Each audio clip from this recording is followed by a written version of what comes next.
Hi, I'm Rob Hawker from Maloro Analytics. I'm here to talk to you about data flows, specifically that situation where you have a data flow owned by somebody else and you just want to take a look at it. You don't want to take it over at this stage. You just want to see how it works and consider maybe making a change and taking it over in the future. So we're going to discuss techniques to do that. So let's get started. So here we are in a very simple workspace with a single data flow in it, and you'll notice it's a Dataflow Generation 2, which is part of the new capability set that we get from Fabric. But what I'm going to show you here today is pretty much the same for both Dataflows Generation 1 and Generation 2. So I happen to own this data flow, which means that when I click on the data flow, it's just going to open Power Query Online and allow me to see all the workings of that data flow and do anything that I might want to do to these different queries. That's great. But if I didn't own this data flow, I would get a message that looks a bit like this. I would be asked if I wanted to take over the data flow, and if I tried to edit it without taking over the data flow, it would tell me I didn't have permissions. Now this message can be a little bit alarming if you're not that familiar with data flows, or if you don't know if you've got the access that you need to actually refresh the data sources. So it's saying here you have to provide your own credentials, and the person who created it, their previously stored credentials are going to disappear. Just for those that are wondering, you can also use service accounts in here, but you would need to know the details of the service account to enter the credentials in there. So most people don't necessarily want to go ahead and do this. I've been training lots of people to work with data flows, and nobody feels that the confidence to do this straight away. So what I recommend is that we actually export a copy of this data flow and then create a new version of it so we can have a look at it. So we're going to export this JSON just by clicking on the three dots and clicking export JSON. And you can see here I have this JSON file appear. And this doesn't contain any of the actual data. It's just the metadata. So it's hard to read because it's not meant to be read necessarily by humans. It's a JSON file. But you can see in there it's talking about my dimension table, city, and you can see navigation 1 equals source. You can see the sort of Power Query steps going on in here. So it describes everything that we want to do to that data in the data flow. Now, there's just one thing that we might need to edit in here sometimes. So can you see here we have allow native queries : true. Sometimes when you try to create the new data flow, it needs that flag to be false. So sometimes you might just need to edit that from true to false. And I think we'll see in a minute if we need to do that. So let's try now creating a new data flow based on that one. So we're going to create new data flow. And you notice this time I'm using Dataflow Gen 1.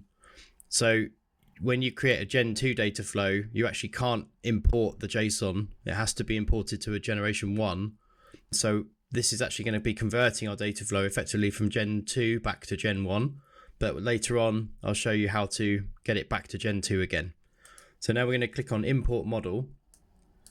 And we're going to go to the downloads file on my machine.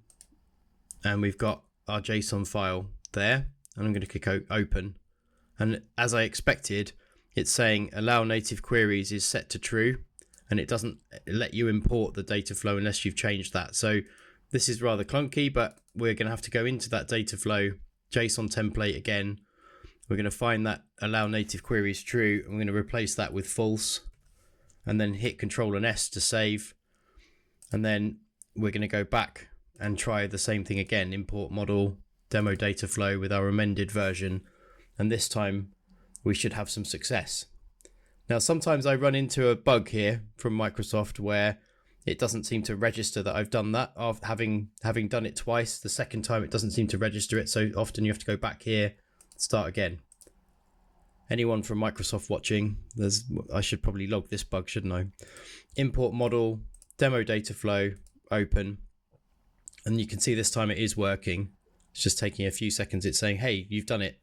You can now have a look at this data flow. So let's go back to our workspace. So here's our second copy of the data flow. You can now see it's got a different colored icon, which means it's a data flow Generation 1 rather than Generation 2. And imagine that I wasn't the owner here, I would now be the owner of this one, which means that when I click on it, I'll get the typical view that you see in Dataflows Generation 1 where you get the list of tables. And then when I click Edit Tables, it will let me get in here and open up things. But you see straight away I get these warning triangles.